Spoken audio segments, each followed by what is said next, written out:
আচ্ছা, শুরুতে বলে নেই স্লাইড অন করার আগে, তোমাদের গত ক্লাসের যে পড়াগুলো এগুলো বুঝছো? গত লেকচারটা অ্যাসাইনমেন্ট যেটা জমা দিছো ওটা কি অবস্থা? স্যার ওইগুলো তো স্যার ছবি তুলে স্যার ওই যে যতটুকু বুঝছি স্যার ছবি তুলে হ্যাঁ, ইমেল করে পাঠাই দিছি স্যার। আর বুঝো না বুঝার অংশ আছে? স্যার ওরকম আমার তো স্যার আমার ক্লিয়ার আছে স্যার। আমার না বুঝলে আমি আপনার থেকে স্যার ক্লিয়ার হয়ে নিতাম। আমি আপাতত ক্লিয়ার আছি। ওই আগের লেকচার কারোর বোঝার সমস্যা আছে বলো?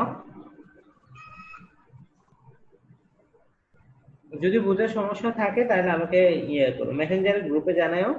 ওকে, এখন আর কথা বলি না এটা নিয়ে। কারোর যদি আগের লেকচারে সমস্যা থাকে, আগের যে ভিডিও লেকচারটা দিছি লাস্ট, ওইটা যদি সমস্যা থাকে মেসেঞ্জারে জানাও, তাহলে আমি একটা টাইম দিয়ে কোনটা সমস্যা ওইটা একটু ডিসকাস করে দেবো। ওকে, যাই হোক,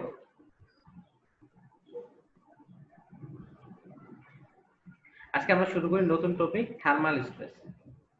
ওকে, আমাদের সিলেবাসের নতুন টপিক একটা থার্মাল স্ট্রেস। থার্মাল স্ট্রেস হচ্ছে যে থার্মাল বা টেম্পারেচার স্ট্রেস। তাহলে বুঝে যাচ্ছে টেম্পারেচারের কারণে, অর্থাৎ হিটের কারণে যে স্ট্রেসটা ক্রিয়েট হয় সেটা হচ্ছে থার্মাল স্ট্রেস। আমরা শুরুতে কিভাবে হিটের কারণে স্ট্রেসটা ক্রিয়েট হয়ে যায়। আমরা জানি কি কোনো বস্তুতে তাপ যদি ইনক্রিজ করি তাহলে কি হবে, বস্তুটা দৈর্ঘ্য বৃদ্ধি পাবে, এবং তাপ যদি ডিক্রিজ করি তাহলে কি বস্তুটা শর্টেন হবে, তাই না? জি অর্থাৎ স্যার। তাপমাত্রা, এইটাই যে বৈশিষ্ট্যটা, এটা হচ্ছে বস্তুর ইন্টারনাল অণুগুলো হচ্ছে কি যখন তাপ বৃদ্ধি করি, ইন্টারনাল অণুগুলো তোমরা আগে ভালো করে পড়ছো এগুলা, যে ইন্টারনাল অণুগুলো কি গতি বৃদ্ধি পায় তখন একটা আরেকটা থেকে দূরে সরে যেতে চায়, তাই না? যখন শক্তি পায়, তাপ দেয় মানে কি শক্তি দেয়, যখন কোন বস্তুতে তাপ দেয় তখন বস্তুর অণুগুলো শক্তি পায়, শক্তি পায় কি এরা মুক্ত হইতে চায়, অর্থাৎ একটা আরেকটা থেকে দূরে সরে যায়। এই যে মুক্ত হইতে চায় এটার জন্য আলটিমেটলি এরা বন্ধনটা একটু দৃঢ় করে, যাতে একটু লম্বা হওয়ার চেষ্টা করে, ঠিক আছে?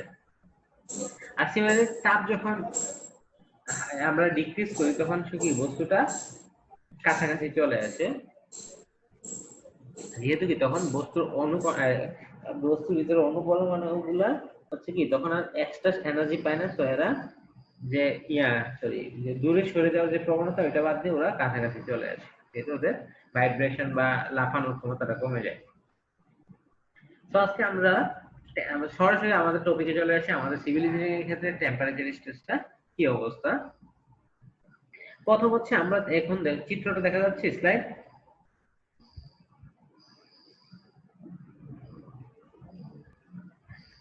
স্লাইডে দেখো আমাদের, আমরা কেস 1 দিয়ে পড়তেছি।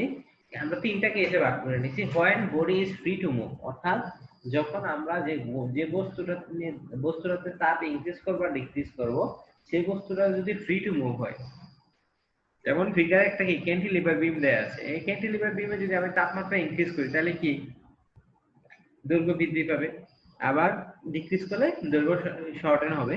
কিন্তু এই ক্ষেত্রে মজার ব্যাপার হচ্ছে কি হচ্ছে, আমার এই যে দৈর্ঘ্য বড় বা ছোট হওয়ার জন্য কি আমার কোনো এডিশনাল স্ট্রেস আসবে? কোনো বস্তুর উপর আলাদা আলাদা কোনো বাইরে থেকে চাপ আসবে না, অর্থাৎ এটা বড় বা ছোট হওয়ার ফলে কি বস্তুর মধ্যে কোনো ফোর্স ক্রিয়েট হবে না।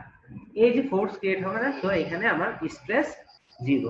আর আমরা জানি দৈর্ঘ্যের কারণে যে টেম্পারেচারের কারণে যে দৈর্ঘ্য বৃদ্ধি, এটা হচ্ছে কি আলফা এল ডেল্টা, তাই না? আমরা জানি না এটা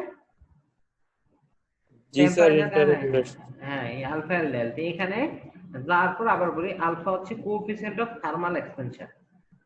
কোএফিসিয়েন্ট অফ থার্মাল এক্সপানশন বা আলফা হচ্ছে আসলে কোন বস্তুর তাপমাত্রা 1 ডিগ্রি সেন্টিগ্রেড বা ইনক্রিজ করলে প্রতি মিটারে যতটুকু ল্যাম্প বৃদ্ধি পায়, বা 1 degree centigrade sorry 1 degree centigrade বা 1 ডিগ্রি ফারেনহাইট ইনক্রিজ করলে প্রতি ফিটে কত ফিট বৃদ্ধি পায়, বা প্রতি প্রতি মিলিমিটারে কত মিলিমিটার বৃদ্ধি পায়। অর্থাৎ মনে করো 1 মিটার একটা বস্তু যদি আমি 1 ডিগ্রি সেন্টিগ্রেড বৃদ্ধি করি, হ্যাঁ, তাহলে যদি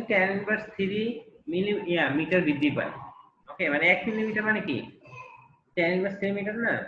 মনে করো 1 মিটারের বস্তুতে যদি আমরা 1 ডিগ্রি ইনক্রিজ করি তাহলে 1 মিলিমিটার বৃদ্ধি পায়, তাহলে আলটিমেটলি কত বৃদ্ধি পেলো, 10⁻³ মিটার বৃদ্ধি পেলো। তাহলে এটার আলফা হবে কত, 10⁻³ metre per metre degree centigrade, মানে 1 মিটারে বৃদ্ধি পাচ্ছে 10⁻³ এবং এটা কারণ কি 1 ডিগ্রি সেন্টিগ্রেড বা 1 ডিগ্রি ফারেনহাইট ইনক্রিজ করার কারণে। আমরা আরেকটা কথা বলি যে ডিগ্রি সেন্টিগ্রেড এবং ডিগ্রি ফারেনহাইট, কোন একটা বস্তু তাপমাত্রা ডিগ্রি সেন্টিগ্রেডে যা আসবে ডিগ্রি ফারেনহাইটে তা আসবে না। কিন্তু তাপমাত্রা যদি 10 ডিগ্রি সেন্টিগ্রেড বৃদ্ধি করো এবং তাপমাত্রা যদি 10 ডিগ্রি সেন্টিগ্রেড বৃদ্ধি করা যে কথা, 10 ডিগ্রি ফারেনহাইট বৃদ্ধি করা কি একই কথা। ডিগ্রি আর ফারেনহাইটের মধ্যে আমাদের চেঞ্জটা একই, যে ডিগ্রি সেন্টিগ্রেড বা ডিগ্রি ফারেনহাইট 10 ডিগ্রি বৃদ্ধি 10 ডিগ্রি সেন্টিগ্রেড বৃদ্ধি করা যে কথা, 10 ডিগ্রি ফারেনহাইট বৃদ্ধি করা একই কথা, একই ভেবে, অর্থাৎ দুইটা সেম ইউনিট, কিন্তু রিডিং এর শুরুটা হচ্ছে ভিন্ন, এটা অন্য কথা। যাই হোক, সো আমরা বলতে পারতেছি যখন একটা ক্যান্টিলিভার বিমে আমরা টেম্পারেচার ইনক্রিজ করব, তখন আসলে যেহেতু আমার এই এটা ফ্রি ইন, এই ইনটা যদি ফ্রি, সো এটা যদি ডেল এল বৃদ্ধি পায়, অর্থাৎ ডেল এল অর্থাৎ কি alpha L del T, del L যদি বৃদ্ধি পায় তাহলে কি এটাতে কোনো এডিশনাল স্ট্রেস আসবে না। সো স্ট্রেস ডেভেলপ ইজ 0 এবং স্ট্রেন হবে কি, স্ট্রেন কাকে বলে, change in length by original length, তাই না? সো স্ট্রেন থাকবে যেহেতু এটা দৈর্ঘ্য বৃদ্ধি পাচ্ছে, স্ট্রেন হচ্ছে এখানে চেঞ্জ ইন লেন্থ হচ্ছে del L, that is alpha L del T, আর অরিজিনাল লেন্থ হচ্ছে এল, সো স্ট্রেন হচ্ছে আলফা ডেল টি। দেখো এই চ্যাপ্টারে আমাদের নাম হচ্ছে থার্মাল স্ট্রেস বা টেম্পারেচার স্ট্রেস। সো এই পোরশনে যেহেতু আমরা এখানে ক্যান্টিলিভার বিমে যেহেতু আমাদের স্ট্রেসে ডেভেলপ করতেছে না, সো এটা আমাদের স্কোপের বাইরে, এটা বেশি সহজ, এটা আমাদের দরকার নাই। ওকে, আমরা কেস 2 তে চলে আসি। কেস 2 তে দেখা হচ্ছে when body is fixed or restrained or prevented, অর্থাৎ বডিকে যখন আমাদের স্ট্রাকচার হচ্ছে দুই পাশ থেকে কি ফিক্স থাকে, অর্থাৎ ফিক্স থাকা মানে কি দুই পাশে কি ফিক্স সাপোর্ট থাকতেছে, অর্থাৎ এই দুইটা হচ্ছে কি, এই পাশে যে সাপোর্ট এইটাও জায়গা থেকে সরবে না, এই পাশে যে সাপোর্ট সেটাও কি জায়গা থেকে সরবে না। ভালো কথা, মনে করো আমাদের একটা বিম আছে এল লেন্থের, আমরা এটা দুই পাশে কি ফিক্সড বা রেস্ট্রেইনড। সো এখন যদি আমরা টেম্পারেচার ইনক্রিজ করি, ডেল টি টেম্পারেচার ইনক্রিজ করি, হ্যাঁ, তাহলে ঘটনা কি ঘটবে বলো? টেম্পারেচার বাড়লে তো বস্তু বড় হওয়ার চেষ্টা করবে, তাই না? কিন্তু সে তো দুই পাশের সাপোর্টটা হচ্ছে ফিক্স, সে জায়গা থেকে সরতেছে না। হ্যাঁ, তাহলে আলটিমেট কাহিনী কি হবে? কাহিনী হবে এটা যে বস্তুরা আসলে বড় হওয়ার চেষ্টা করবে, সাজের বস্তুটা এই কন্ডিশনে ইনিশিয়ালি ছিল কি এল লেন্থ, তাই না? এই লেন্থটা যদি এল থাকে, বস্তুটা আসলে ডেল এল পরিমাণ বৃদ্ধি পাওয়ার কথা ছিল, তাই না? যদি একটু আগেও দেখলাম ক্যান্টিলিভার বিম যদি হইতো ক্যান্টিলিভার, তাহলে কি ডেল এল বৃদ্ধি পেত, তাই না? এখন কি বিমটা বুঝবে যে আমি কি এখন ফিক্স সাপোর্টের মধ্যে আছে, আমার এখন বৃদ্ধি পাওয়া যাবে না? বিম তো আর এটা বুঝবে না, তাই না? সে তো আর বুঝবে না আমি ক্যান্টিলিভারে আছি, ইচ্ছা মতো বৃদ্ধি পাই, কিন্তু ফিক্স সাপোর্টের মধ্যে আছি, বৃদ্ধি পাবো না। তো সে কি হবে, সে আলটিমেটলি তার ভিতরে যে অংশটা এটা আসলে বৃদ্ধি পাওয়ার চেষ্টা করবে, তাই না? ক্যান্টিলিভারে যেভাবে বৃদ্ধি পাওয়ার চেষ্টা করছে, ফিক্স সাপোর্টও কি সেইভাবে বৃদ্ধি পাওয়ার চেষ্টা করবে, কিন্তু বৃদ্ধি পাওয়ার চেষ্টা করলেও কি ফিক্স সাপোর্টটা তাকে উল্টা ধাক্কা দিবে, তাই না? তাহলে আলটিমেটলি কি ফিক্স সাপোর্টে একটা ফোর্স পি তৈরি হবে, তাই না? সাপোর্টটা তাকে একটা ধাক্কা দিবে, যার কারণে কি সে আগের জায়গায় থাকবে। যদি সাপোর্টটা না থাকতো সে তো বৃদ্ধি পেয়ে যেত, একটু আগে যেটা দেখলাম। এখন যেখানে সাপোর্টটা আছে তাকে কি সাপোর্টটা এডিশনালি এদিকে একটা পি ফোর্সে ধাক্কা দিবে, ঠিক আছে? তো এই যে পি ফোর্সে ধাক্কাটা দিল, এর জন্য হচ্ছে কি যেটা ইনক্রিজ হতো সেটা আর ইনক্রিজ হচ্ছে না, আগের শেপে রয়ে গেছে। এখন দেখো যে এখন বস্তুর আলটিমেটলি ফাইনাল কন্ডিশনে কি সে আর বড় হইতে পারতেছে না, ফাইনাল কন্ডিশন হচ্ছে কি আগের শেপ, তাই না? ফাইনাল কন্ডিশন হচ্ছে কি আগের মানে রয়ে গেছে, আগে যে ডাইমেনশন ছিল এখনো কি একই ডাইমেনশন, ফাইনাল কন্ডিশনে কি একই ডাইমেনশন।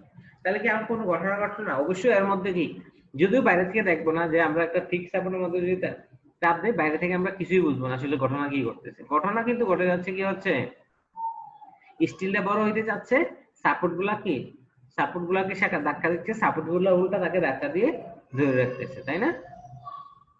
তো এটি বলা হচ্ছে here elongation due to temperature change and shortening due to support reaction is equal।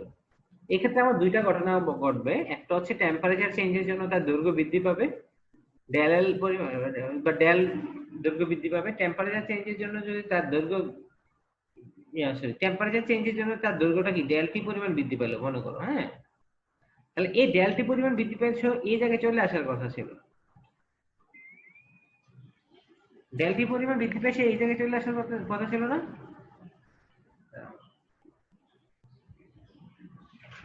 একটু আমার ল্যাপটপের ব্যাটারিটা,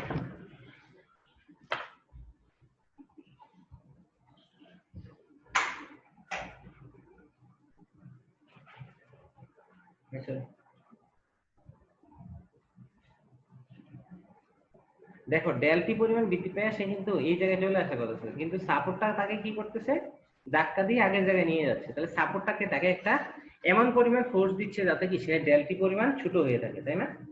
দুইটা ঘটনা আছে, প্রথমে মনে করো 5 মিলিমিটার, ডেল টি মনে করো 5 মিলিমিটার, টেম্পারেচার যে ইনক্রিজ করলাম তার জন্য সে 5 মিলিমিটার দৈর্ঘ্য বাড়তো যদি ফ্রি থাকতো। কিন্তু এখন কি আগের জায়গায় আছে, তো আগের জায়গায় থাকতে হলে কি সাপোর্টটা তাকে ওই পরিমাণ ধাক্কা দিচ্ছে যাতে কি সে 5 মিলিমিটার ছোট হয়ে থাকে। সো টেম্পারেচার কারণে যে দৈর্ঘ্যটা বৃদ্ধি পাইলো, সাপোর্টটাকে দেখি তাকে ওই পরিমাণ দৈর্ঘ্যটা কমাই ফেললো। সো এই দুইটা হচ্ছে কি সমান, যেহেতু লেন্থ সমান আছে, সো টেম্পারেচারের কারণে যেহেতু যতটুকু দৈর্ঘ্য বৃদ্ধি পেলো সাপোর্টটা তাকে ততটুকু কমাবে। So del T equal del লেখা যায়। এখন আমরা জানি ডেল টি ইকুয়াল টু কি আলফা এল ডেল টি, টেম্পারেচারের জন্য দৈর্ঘ্য বৃদ্ধি। আর কম্প্রেশনের জন্য আমরা আগে যে পড়ছি, কম্প্রেশনের জন্য দৈর্ঘ্যের পরিবর্তন কি স্ট্রেন কি পি এল বাই এই, তাই না? এটা আমরা আগে পড়ছি যে ফোর্সের কারণে যদি বস্তুটা ছোট হয়ে থাকে তাহলে এর মান হচ্ছে কি PL by A. So ultimately দেখো আমরা এই তাহলে এই দুইটা সমান, এই দুইটা সমান, তাহলে এই দুই জায়গায় কি এই দুইটা যেহেতু সমান, দুই পাশে এল আছে, এই দুইটা এল কে আমরা চলে যায়, এই অংশ থেকে alpha del T equal to P by E, এবং পি বাই এ কে আবার কি লেখা যায় সিগমা, তাই না? পি বাই এ কে লেখা যাচ্ছে সিগমা। আলটিমেটলি তাহলে স্ট্রেস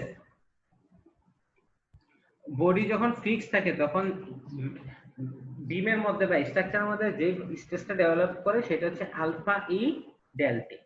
ওকে, এখানে কিছু করে না, জাস্ট দুই পাশে যেহেতু এল ছিল এলটা কাটা গেছে, এই পাশের এল আর এই পাশের এল কাটা গেছে, আর পি বাই এ কে লিখছি sigma. Okay, stress force by area stress sigma, তারপরে জাস্ট মাল্টিপ্লাই করে দিছি ই দিয়ে দুই পাশকে। তো এই যে এটা হচ্ছে কি আমার বস্তুতে যখন দুই ফিক্সড এন্ডের মধ্যে যখন বস্তু থাকে তখন এর মধ্যে যে স্ট্রেসটা ক্রিয়েট হয় সেটা হচ্ছে আলফা ই ডেল টি। একটা এখানে খেয়াল করো যে এখানে লেন্থের কোনো টার্ম নেই, তাই না? আলফা ই ডেল টি, এখানে লেন্থের কোনো ফ্যাক্ট না। এটা বস্তুটা আমার 1 মিটার হোক না 100 মিটার হোক না 500 মিটার হোক, এতে কোনো কি স্ট্রেস ডিপেন্ড করে না। খেয়াল করছো? সব পরীক্ষার সময় যদি আসে যে 5-7 নাম্বার দিয়ে আসলো যে show that stress due to temperature increase does not depend on length of the structure, তাহলে তোমরা এটা কতটুকু করবে? এই পর্যন্ত করবে, তাই না? যদি বলে যে স্ট্রাকচারের ভিতর যদি স্ট্রাকচারে যদি টেম্পারেচার ইনক্রিজ হয় তাহলে যে স্ট্রেসটা ইনডিউস হয় ওই স্ট্রেসটা আমার লেন্থের উপর নির্ভর করে না। তাহলে কি আমাদের এই ডেরিভেশনটা করতে হবে, ছোট ডেরিভেশন, জাস্ট এই অংশটুকু করলে হয়ে যাবে, 5-7 মার্কস থাকবে যদি থাকে। ওকে, বুঝা যাচ্ছে কথা? নেক্সট দেখো আমাদের এটা চলে গেল আমাদের স্ট্রেস ফিক্সড এন্ডের ক্ষেত্রে। এখন স্ট্রেন হচ্ছে কি, এই ক্ষেত্রে কি আমরা যদিও চোখে কোনো কি স্ট্রেন দেখতেছি না, কিন্তু বাস্তবে কি যে দৈর্ঘ্য বৃদ্ধি পেতো, তাই না? একবার দৈর্ঘ্য বৃদ্ধি দিতে আরেকবার দৈর্ঘ্য শর্টেনিং করতেছে। সো এই ক্ষেত্রে স্ট্রেনটা আসলে হবে এক্সটেনশন প্রিভেন্টেড, অর্থাৎ যে পরিমাণ দৈর্ঘ্যটা তাকে দৈর্ঘ্য বৃদ্ধি পাওয়াটা বাধা দিচ্ছে, প্রিভেন্ট মানে কি বাধা দেয়, extension prevented by original length. So extension হচ্ছে প্রিভেন্টেড হচ্ছে ডেল এল পরিমাণ বৃদ্ধি পাইতো অরিজিনাল লেন্থ এল, সো আগের মতই আলফা ডেল টি। এটা হচ্ছে স্ট্রেন। একটু আগে দেখো এই এর আগের অংশ কি আমাদের স্ট্রেন ছিল কি আলফা ডেল টি, তাই না? ইয়েতে আমাদের ফ্রি ইন্ডো কি যে স্ট্রেন ছিল, ফিক্সড ইন্ডো কি একই স্ট্রেন আলফা ডেল টি। আর আমরা যদি কেউ এই অংশটা না, এই অংশটা যদি এটার একটা অল্টারনেট প্রমাণ হচ্ছে এটা, যেহেতু এখন আমরা স্ট্রেন ক্যালকুলেট করে ফেলছি, এখন দেখো হুকস ল অনুসারে কি স্ট্রেস স্ট্রেন কার্ভের হুকস ল অনুসারে কি ই সমান কি স্ট্রেস বাই স্ট্রেন না? ওই যে স্ট্রেস স্ট্রেন কার্ভের স্লোপের কথা বলতেছি, মডুলাস অফ ইলাস্টিসিটি। ই সমান সমান হচ্ছে কি আমাদের স্ট্রেস বাই স্ট্রেন, তাই না? তো এই ক্ষেত্রে একটু খেয়াল রাখো, স্ট্রেনটা এখানে দেখছো ই দিয়ে প্রকাশ করছি।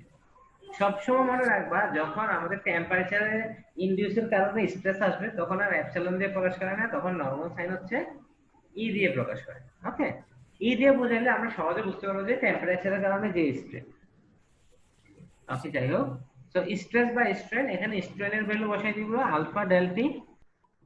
তাহলে সেক্ষেত্রে আমরা স্ট্রেসের ইকুয়েশন পেয়ে যাব আলফা ই ডেল টি।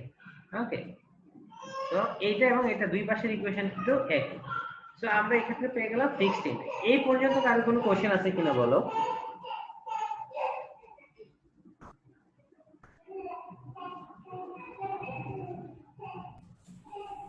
কারো কোশ্চেন আছে? স্যার যদি কোয়েশ্চেনে আসে তাহলে কি স্ট্রেস অথবা স্ট্রেন আসবে নাকি দুটোটাই আসার সম্ভাবনা আছে? স্ট্রেস আসলে স্ট্রেস আসবে, দুইটা আসতে পারে, একটা আসতে পারে। একটা আসতে জি স্যার। নেক্সট আমাদের হচ্ছে ইল্ডিং সাপোর্ট। ইল্ডিং সাপোর্ট হচ্ছে সাপোর্টে ইনিশিয়ালি যদি, এটা আমি যদি বড় করে একটু দাও,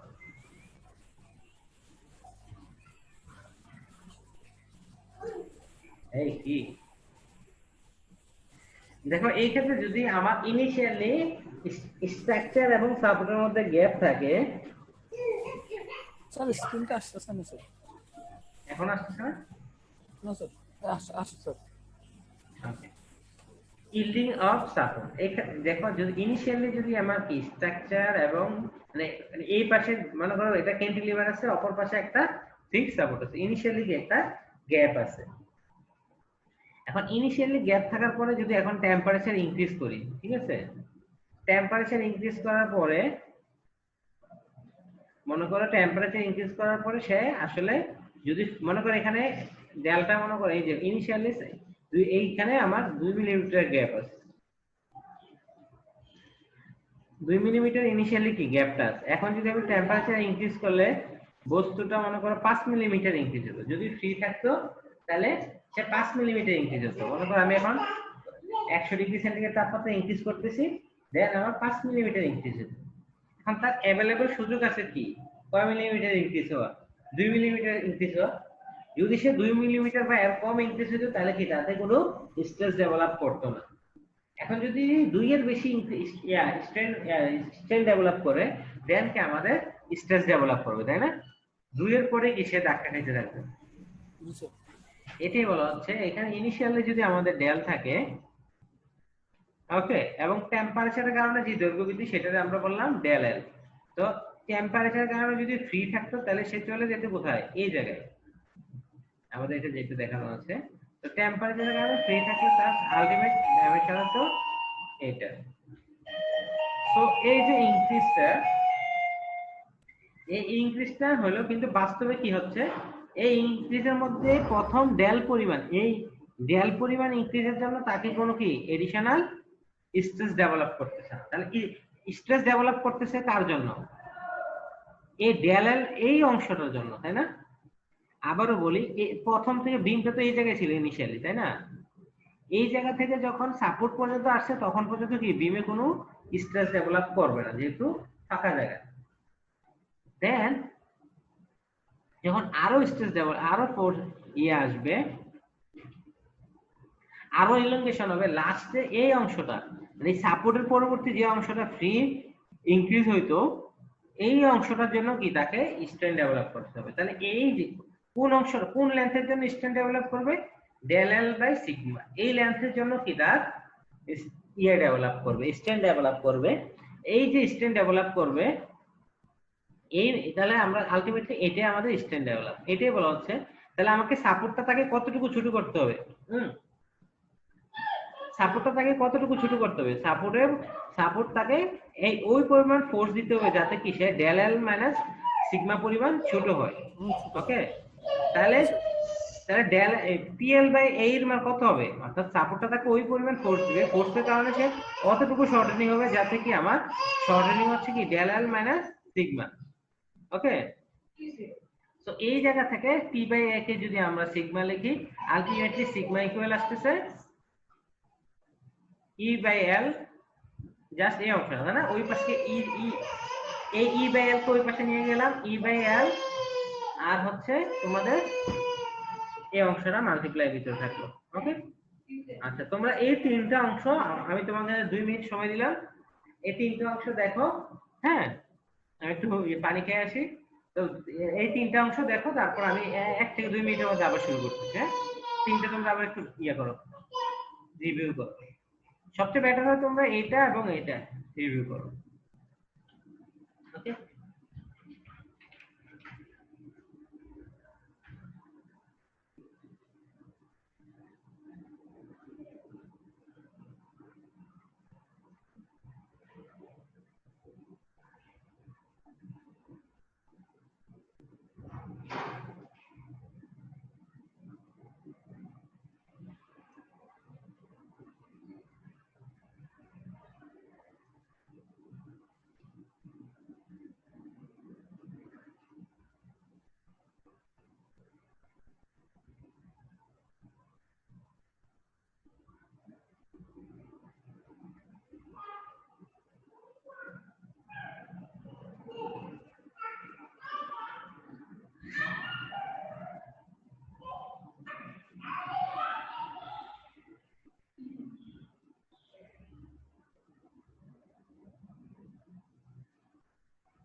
তারপর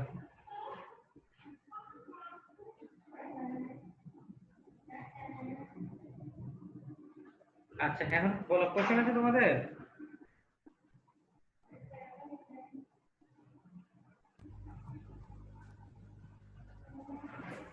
হ্যালো, জি স্যার, শুনো। কোশ্চেন আছে কিনা বুঝছো? জি স্যার। আচ্ছা তাহলে আমরা পড়বো। দেখো আমাদের আর মনে হয় 9 মিনিট বাকি আছে, তারপর আবার আমরা গ্রুপে লিংকটা দিব। হ্যাঁ, জি sir.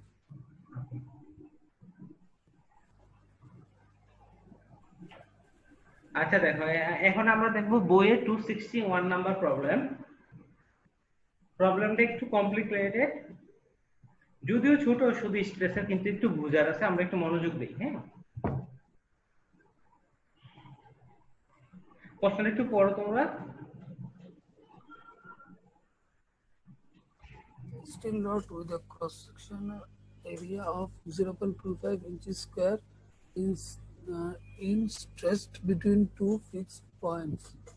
The tensile load of 70 degree Fahrenheit is 12,000 pound. What will be the stress of 0 degree Fahrenheit?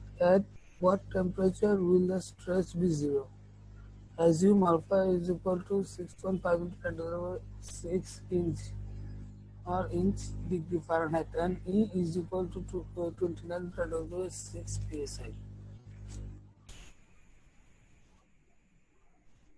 আচ্ছা দেখো, থ্যাংক ইউ। আমাদের যে ইনিশিয়াল কোশ্চেনটা হচ্ছে steel rod with a cross section, steel রডের ক্রস সেকশনাল এরিয়া অর্থাৎ এর ভ্যালু দেওয়া আছে 0.25 ইঞ্চি স্কয়ার।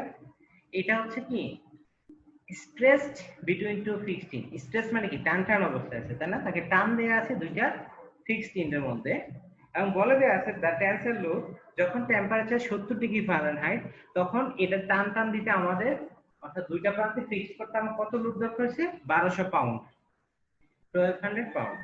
মনে করো এখন এনভায়রনমেন্টাল টেম্পারেচার 70 ডিগ্রি ফারেনহাইট। এখন এই 70 ডিগ্রি ফারেনহাইটের সময় আমি এটা কি করছি? স্টিলটাকে টান টান দিয়ে দুইটা ফিক্সড পয়েন্টে বাঁধছি। এই যে স্টিল রডটাকে ফিক্স পয়েন্টে বাঁধতে আমাদের 1200 পাউন্ড টান টান আছে, অর্থাৎ তাকে যেই, অর্থাৎ 70 ডিগ্রি ফারেনহাইটে তার যে দৈর্ঘ্য ছিল, তাকে যদি আমি মনে করো আমার এই দুইটা ফিক্সড ইন মানে কি তো বুঝো, ফিক্সড ইন মানে কি এগুলোর পজিশন ফিক্স, এগুলো জায়গা থেকেও সরবে না, তাই না? তো 70 মনে করো ইনিশিয়ালি আমরা এই প্রথম চিত্র দেখি, মনে করো এখন 70 ডিগ্রি ফারেনহাইট সাধারণ অবস্থায়। হ্যাঁ, 70 ডিগ্রি ফারেনহাইটে দেখো আমাদের যখন সে কি ছিল, এই অবস্থা ছিল, তখন কি আমার ফিক্সড পয়েন্টের সাথে মিলে নাই। যখন আমরা 70 ডিগ্রি ফারেনহাইটে 1200 পাউন্ড দিয়ে টান দিছি, তখন সে কি এই দুইটা ফিক্সড পয়েন্টের সাথে কি মিলছে, এটাই বলছে the tensile load at 70 degree Fahrenheit is 1200 pound. যখন স্ট্রেচিং অবস্থায় আমার 1200 পাউন্ড দেওয়ার ফলে কি আমরা এই দুইটারে এই রডটাকে বড় করে দুই প্রান্তে বাঁধতে পারছি। ওকে, প্রশ্ন হচ্ছে what will be the stress at 0 degree Fahrenheit. এখন মনে করো দুই পাশে বাইরে ফেলছি। ওকে, এখন টেম্পারেচার যদি ডিক্রিজ হয়, টেম্পারেচার ডিক্রিজ হলে কি হবে বলো তো? বিমটা আরো ছোট হওয়ার চেষ্টা করবে না? স্যার তখন কারো মানে সংকুচিত হয়ে যাবে, আরো সংকুচিত হওয়ার চেষ্টা করবে, কিন্তু আমি তো বেড়ে রাখছি, তাই না? তাহলে কি স্ট্রেসটা আরো বেড়ে যাবে না? সে আরো ছোট হইতে চেষ্টা করবে, তো স্টিলে কি আরো টেনসাইল স্ট্রেস ডেভেলপ করবে।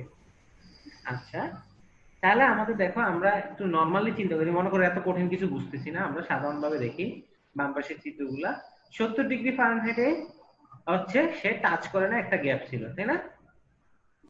এবং দেখলাম যে 1200 পাউন্ড দেওয়ার ফলে 1200 পাউন্ডে টেনশন দেওয়ার ফলে সে এটাকে টাচ করলো, তাই না? বাঁধতে পারলাম। ধরে নিলাম যে এই যে লেন্থ ইনক্রিজ, তাহলে কি 1200 যে গ্যাপটা ছিল ওই গ্যাপটা কেন পূরণ হয়েছে? এই যে গ্যাপটা ইনি 70 ডিগ্রি ফারেনহাইটে যে গ্যাপটা ছিল এই গ্যাপটা কেন পূরণ হয়েছে বলো তো? 1200 পাউন্ড 1200 পাউন্ড ফোর্সের কারণে, ইলংগেশনের কারণে না? এই যে গ্যাপটা, এই গ্যাপটা পূরণ হয়েছে একটাই কারণ, যে 1200 পাউন্ড ফোর্স দিছি, এই 1200 পাউন্ড ফোর্সের কারণে সে ইলংগেট হয়েছে। এবং ইলংগেশনের ফলে কতটুকু বৃদ্ধি পেয়েছে? আমরা ধরে নিলাম এই যে ভ্যালুটা, এটার তো ভ্যালু আমরা জানি না, আমরা ধরে নিলাম ডেল এসটি। ডেল এসটিটা হচ্ছে কি 1200 পাউন্ডের কারণে যে পরিমাণ দৈর্ঘ্য বৃদ্ধি পেয়েছে, একটা অংশ বুঝলাম। তারপরে আমরা যদি 0 ডিগ্রি ফারেনহাইটে থাকতো, 0 ডিগ্রি ফারেনহাইট থাকলে কি বিমের দৈর্ঘ্যটা আরো বড় হতো না ছোট হতো? ইনিশিয়ালি আরো ছোট হতো না? টেম্পারেচার যত ছোট বস্তুর দৈর্ঘ্য তত ছোট হয়। আমরা ধরে নিলাম 0 ডিগ্রি ফারেনহাইটে বস্তুর দৈর্ঘ্য ছিল এই জায়গায়। ওকে, এটা বলেছে এট 0 ডিগ্রি ফারেনহাইট অ্যাকচুয়াল সিনারি হচ্ছে এইটা, তাই না? যদি আমি টেনশন না দেই। কিন্তু এখন 0 ডিগ্রি ফারেনহাইট থেকে আমরা টেনশন দিয়ে কোথায়? ফিক্সড সাপোর্টে নিয়ে আসবো। তাহলে এই যে 0 ডিগ্রি ফারেনহাইটকে আমরা টান দিয়ে কোথায় নিয়ে আসলাম? ফিক্সড সাপোর্টে নিয়ে আসলাম। এখন আমাদের স্ট্রেস কত সেটাই চাচ্ছে। এখানে দেখা এখানে সবচেয়ে ঝামেলাটা তৈরি করছে এই অঙ্কটাতে লেন্থের মান না দিয়ে।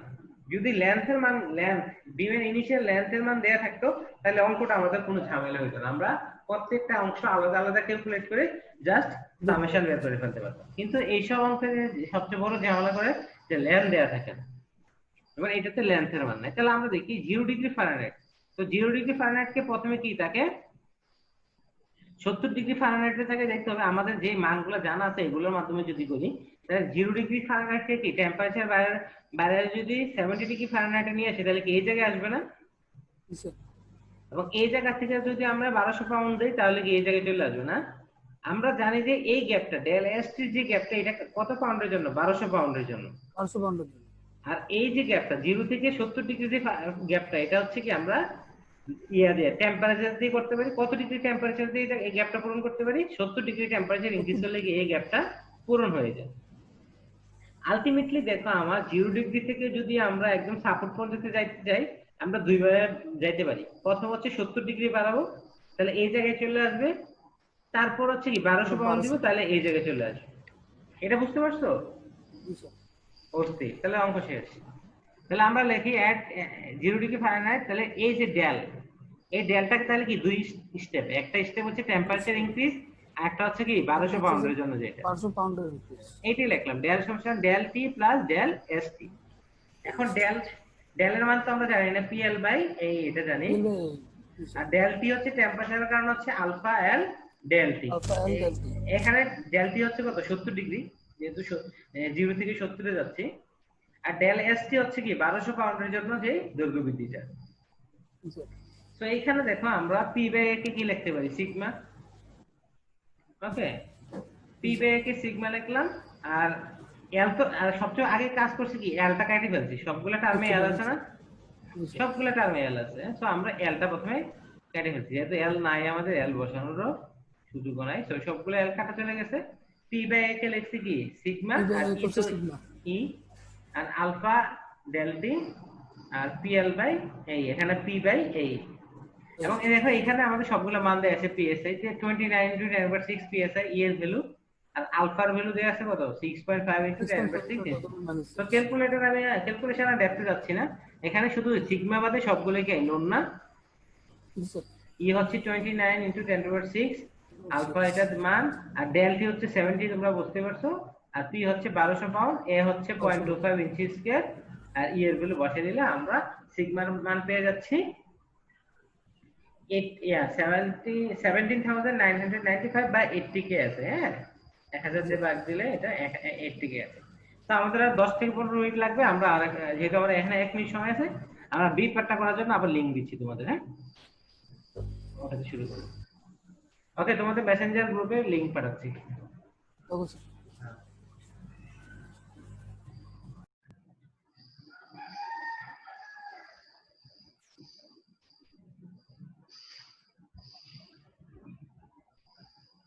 এই সহজ মনে হচ্ছে না পড়া? কি বলো?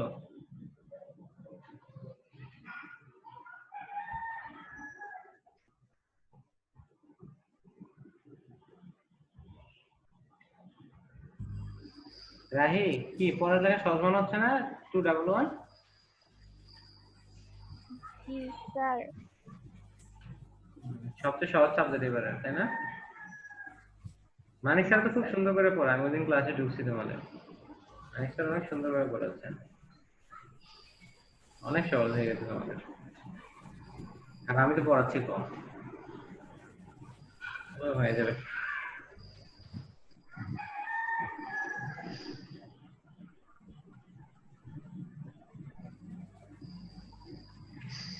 আচ্ছা, এটাতে কারো একটু সমস্যা থাকলে বলো, যেহেতু আমরা সময় পাচ্ছি বাকিরা আসুক, যারা আসছে তাদের এটাতে কোনো বোঝার সমস্যা আছে? না স্যার। আচ্ছা, দেন আমাদের বি পার্টে দেখি আমরা, আর কেউ আসবে? এই অঙ্ক কি শেষ হলো? আরো একটা পার্ট আছে এটার? হ্যাঁ, দেখো না, আমরা কোন অংশটা করলাম? What will be the stress at 0 degree Fahrenheit. আচ্ছা 0 ডিগ্রি ফারেনহাইট। তাহলে at what temperature will be the stress be 0।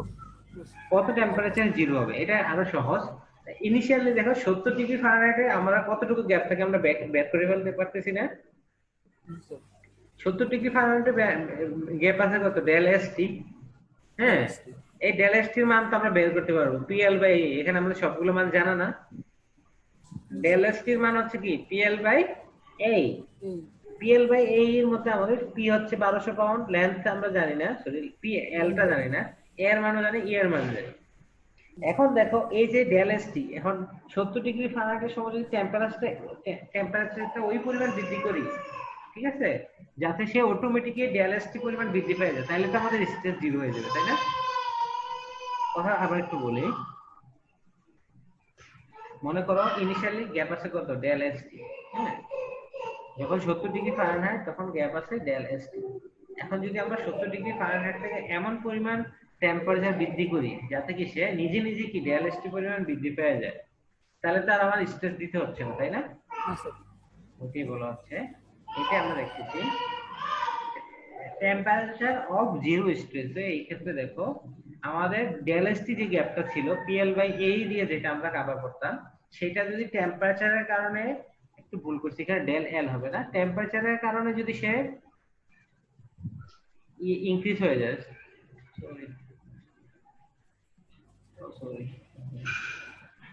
এই যে ল্যান্থটা, এই ল্যান্থটা যদি আমরা টেম্পারেচারের কারণে যদি আমরা কভার করতে পারি, হ্যাঁ, অর্থাৎ ডেল এস টি সমান যদি ডেল এল হয়ে যায়, তাহলে কি আমাদের আর কোনো এডিশনাল স্ট্রেস ক্রিয়েট হচ্ছে না, তাই না?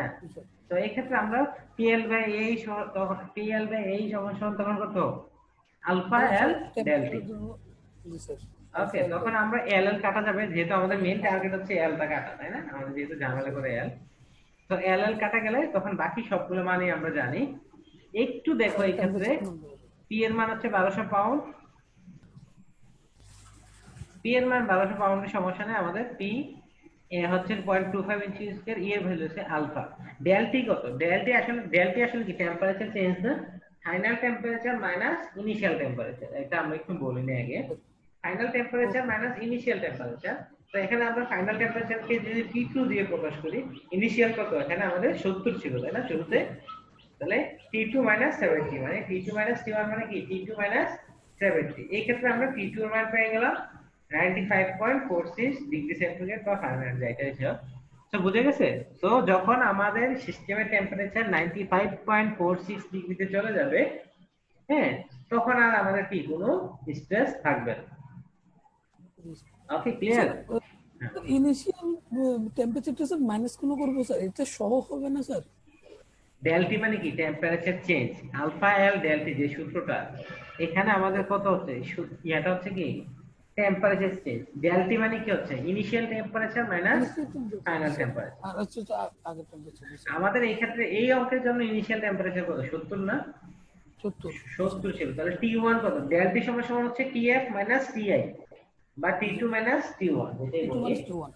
তো T2 আমরা জানি না, T1 তো জানি 70, তো এই ক্ষেত্রে আমরা 70, বা তোমরা যদি ইয়ে না করে ডেলটির মান সরাসরি বের করো তাহলে আসবে কত 25.400। হ্যাঁ, তো 25.400 যদি হয়ে থাকে তাহলে আমরা বাড়াইতে হবে কত, তাহলে টেম্পারেচার বাড়াইতে হবে 25.400, মানে টেম্পারেচার চেঞ্জ করতে হবে 25.400, তাহলে ফাইনাল টেম্পারেচার আলটিমেটলি কত 70 এর সাথে যোগ করতে হবে না, আলটিমেটলি 95.400। ওকে, আমাদের নেক্সট প্রবলেমে চলে আসি, আশা করি বুঝতে পারছো।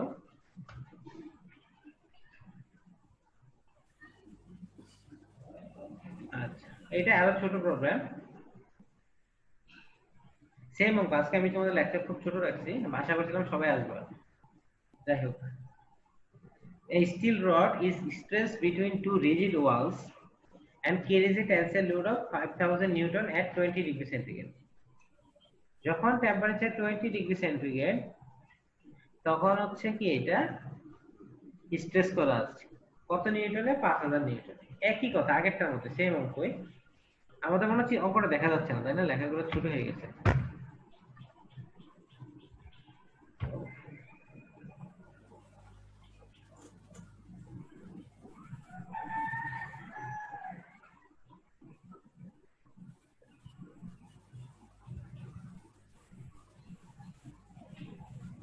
স্ক্রিন দেখা যাচ্ছে? না স্যার, এখন আসেনি স্যার। এখনো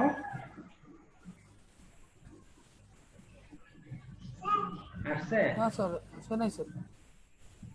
না স্যার।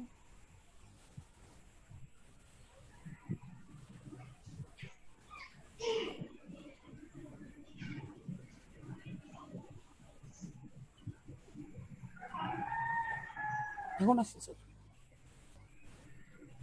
তো এই ক্ষেত্রে আমাদের দেখা যাচ্ছে ইনিশিয়ালি টেম্পারেচার ছিল 20 ডিগ্রি সেন্টিগ্রেড, তখন 5000 নিউটন দিয়ে কি আমার এটা আটকানো আছে দুইটা রিজিড ওয়ালে, মানে ফিক্স সাপোর্টের মতো একই কথা। if the allowable stress is not exceed to 130 megapascal at -20 degree centigrade. প্রথম কন্ডিশন হচ্ছে কত, initial temperature 20 degree centigrade, 20 degree সেন্টিগ্রেডের সময় 5000 নিউটন দিয়ে সে আটকে রাখে।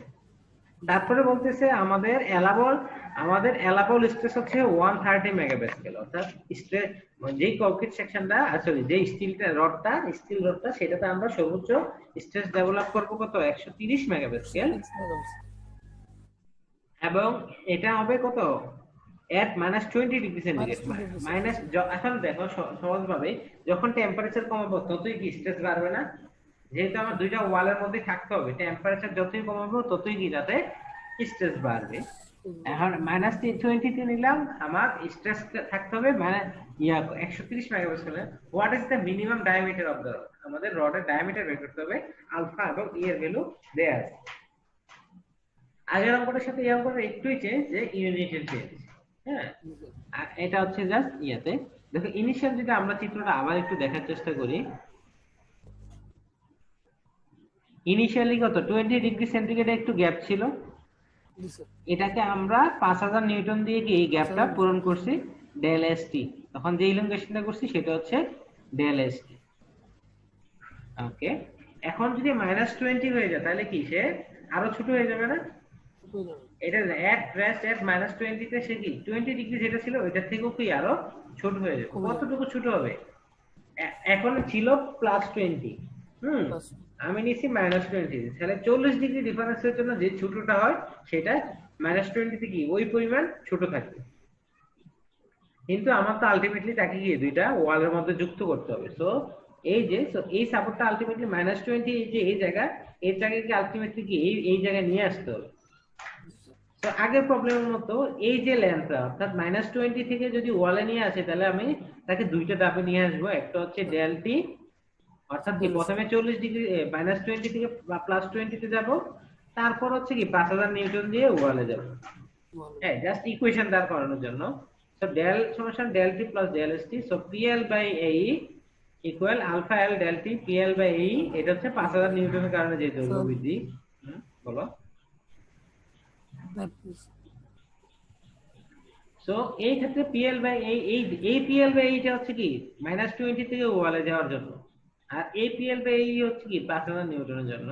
সো এল এর কাটা দিলাম, পি বাই এ কে লিখলাম সিগমা। এই ভ্যালুগুলো যদি বসাই, এই ক্ষেত্রে আমাদের জাস্ট একটু চেঞ্জ। আমাদের এই ক্ষেত্রে আগের অঙ্কে কি এ এর ভ্যালু জানা ছিল না, এই এ এর ভ্যালু জানা ছিল, আমরা সিগমার ভ্যালু বের করছি। ওকে, এখন হচ্ছে আমাদের এ এর ভ্যালু নাই কিন্তু কি সিগমার ভ্যালু আছে। সো সিগমা কত, আমরা এখন নিউটন মিলিমিটারে বসাবো। এই অঙ্কগুলো করার সময় একটু খেয়াল রাখবো, আমরা নিউটন মিলিমিটারে বসাবো। সো 130 মেগাপাস্কেল, এটা আসলে মেগাপাস্কেল মানে কি Newton per millimetre square. So এই অংশটা আমাদের করা। ওকে, তো সিগমার ভ্যালু দেয়া আছে নিউটন মিলিমিটার স্কয়ার। ই এর ভ্যালু দেখো 200 গিগাপাস্কেল। গিগা মানে কি 10⁻9 না, 10 এর উপর 9 পাওয়ার। যদি আমরা 3 পাওয়ার নিয়ে আসি তাহলে কত থাকে, মেগাপাস্কেল থাকে না। 200 ইনটু 10⁻3, বাকিটা থাকে কি 10⁻6 প্যাসকেল মানে কি মেগাপাস্কেল। সেই জন্য 200 ইনটু 10⁻3 লেখা হয়েছে। এটা কিন্তু 9, অ্যাকচুয়ালি কি 9 এর মধ্যে 3 নিয়ে আসছি, আর বাকি 6 এর জন্য megapascal, that is newton per millimetre square এককটা আসছে। আলফা এর ভ্যালু দেয়া আছে 11.7 ইনটু 11.7 মাইক্রোমিটার। মাইক্রো মানে কত, 10⁻6। তো এটা যেহেতু আমরা মিটার বাই মিটার বা মিলিমিটার বাই মিলিমিটার একই কথা, কিন্তু মাইক্রো যেহেতু আছে তো কি 10⁻6 দিয়ে লিখছি। 11.7 ইনটু 10⁻6। আর টেম্পারেচার চেঞ্জ হবে +20 থেকে একদম -20 পর্যন্ত, তাহলে কত 40। 20 মাইনাস -20 দ্যাট ইজ 40। আর হচ্ছে পিএল বাই পি বাই এই। সো পি এর ভ্যালু 5000, এ এর ভ্যালু আমরা জানি না। তো এই ইকুয়েশনে আননোন হচ্ছে কি শুধু এ। এই এ যেহেতু আননোন, সো এই আননোনকে আমরা বের করতে পারবো সহজে। একটা ইকুয়েশন একটাই আননোন, দেন আমরা 1/4 পাই ডি স্কয়ার থেকে ডি এর ভ্যালু পাবো। ওকে, সো এই ডি এর ভ্যালু পেলাম 13.22 মিলিমিটার, এবং এর মাধ্যমে আজকের লেকচার শেষ। ওকে, আমরা নেক্সট ক্লাস হচ্ছে, আমি এখন যেটা প্ল্যান করতেছি, তোমরা আজকে হচ্ছে সোমবার কখন ক্লাস করতে ইজি বলো তো? সোমবার হ্যাঁ স্যার, এখন তো স্যার হচ্ছে সোমবার আমাদের হচ্ছে দুইটা ক্লাস থাকে স্যার, একটা হচ্ছে যে ম্যাথ আর হচ্ছে অ্যাকাউন্টিং। এখন অ্যাকাউন্টিং ম্যামের তো হচ্ছে যে ওনার হাজবেন্ডের মেবি করোনা হয়েছে, তো উনি একটু ক্লাস নিচ্ছেন। ও যে ফাতেমা ম্যাডাম আর কি ক্লাস নিচ্ছেন না নাকি? আচ্ছা জি, উনি ক্লাস নিচ্ছে না, সো ওটার জন্য তো একটু ফ্রি আছে, গ্যাপ আছে। বাট স্যার আমাদের মনে করেন স্যার রুটিন হিসেবে স্যার মঙ্গলবারে সোমবারে দুইটা ক্লাস করা যায়। একটা দিনে স্যার সকালে একটু ফ্রি আছে, যদি একটু রুটিনটা দেখি স্যার। তো সোমবার হলে সুবিধা হতো। আচ্ছা দেখো, হ্যাঁ জানাই আমাকে। আচ্ছা তুমি তাহলে মেসেঞ্জারে জানিয়ে দিও। হ্যাঁ ওকে, তোমরা একটু লাইনে থাকো, আমি অ্যাটেন্ডেন্সটা নিয়ে নিই। তো একটু ডিস্টার্ব করতেছি।